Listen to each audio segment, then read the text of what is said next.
पापा इधर बैठ बैठ। और बता बेटा, क्या खाएगा? तुझे बहुत जोरों से भूख लगी है ना? दीदी मैंने आज तक पिज्जा नहीं खाया। तो ठीक है, मैं आज तुझे पिज्जा खिलाती हूँ।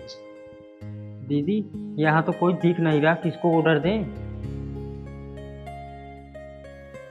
क्या चाहिए मैडम आपको? इस बच्चे का पिज्जा खाने का मन है, तो यहाँ का जो सबसे बेस्ट पिज्जा है वो आप लेके आइए।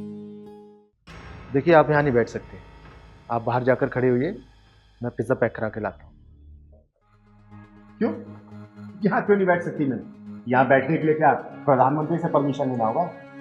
देखिए मैडम, मैं आपसे बहस नहीं करना चाहता, हमारे रेस्टोरेंट्स के कुछ रूल्स हैं, इसलिए आप यहाँ से उठ जाइए। दीदी ये आपको भगा क्यों रही हैं? लगता है इसकी नई नई नौकरी लगी है। ओह हेलो मिस्टर, मैं यहाँ पे सीनियर हूँ। ओके मैडम, आप यहाँ से बाहर चले जाइए। ओए, नाम क्या है तेरा? और इतना उबाल क्यों मार रहा है? और यहाँ कहाँ लिखा है बता कि हम बैठ के नहीं खा सकते यहाँ पर? मैडम मेरा नाम राकेश है और मैं यहाँ का मैनेजर हूँ, और हमारे रेस्टोरेंट्स के ना कुछ रूल्स हैं, उन्हीं में से एक रूल ये भी है कि आप जैसे लोगों का यहाँ बैठना अलाउड नहीं है।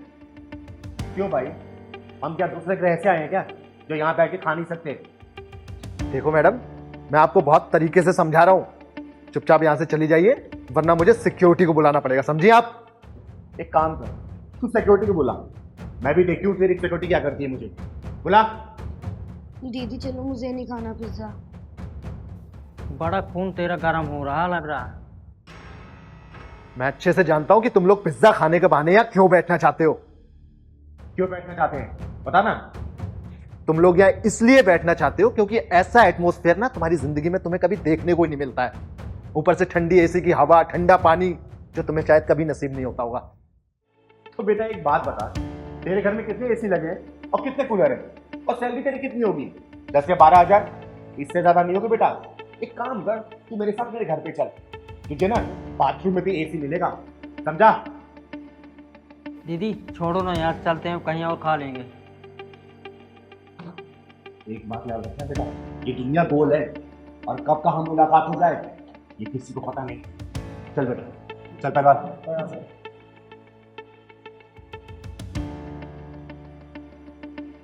कुर्सी गंदी करके चली गई, किन्नर कहेंगी, दिमाग खराब करती।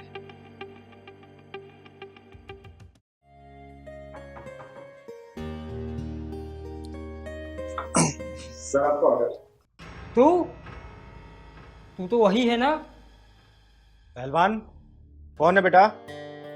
पिज्जा वाला है दीदी। फिर क्या हुआ? हाँ? अच्छा, मैनेजर साहब आप खुद पिज्जा देने आए हैं क्या?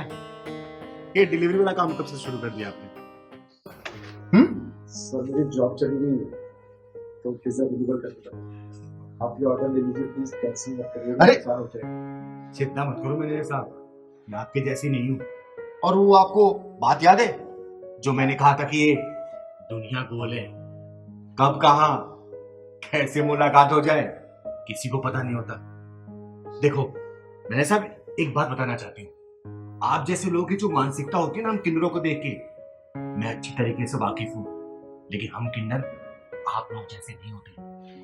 आइए आप अंदर, मैं आपको एसी की हवा भी खिलवाऊंगी और कूलर भी दिखाऊंगी। अरे आइए आइए। अरे परेशान मत होइए, मैं आपको ऑर्डर कैंसिल नहीं करूंगी। आइए ना, आइए आइए आइए, बैठिए।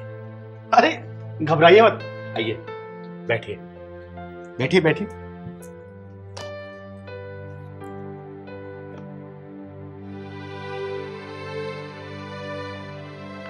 आपने वहां एटमॉस्फेयर की बात की थी ना, देखिए यहाँ का एटमॉस्फेयर, दो एसी हैं यहाँ पर, पीछे कूलर भी है, बाथरूम भी जाकर चेक कर लीजिए। मैनेजर साहब एक बात हमेशा याद रखिएगा, अपने पोस्ट का ना कभी भी किसी को घमंड नहीं दिखाना चाहिए, चाहे वो किन्नर हो चाहे गरीब। और वैसे भी उस दिन तो हम पिज्जा खा नहीं पाए थे, आज मैं आपको पिज्जा खिलाती हूँ। दीदी सॉरी, इस दिन मुझे आपसे ऐसे बर्ताव नहीं करना चाहिए था। चलिए कोई बात नहीं, आपको अपनी गलती का एहसास हुआ ना, यही काफी है, लेकिन आगे से ऐसी गलती नहीं।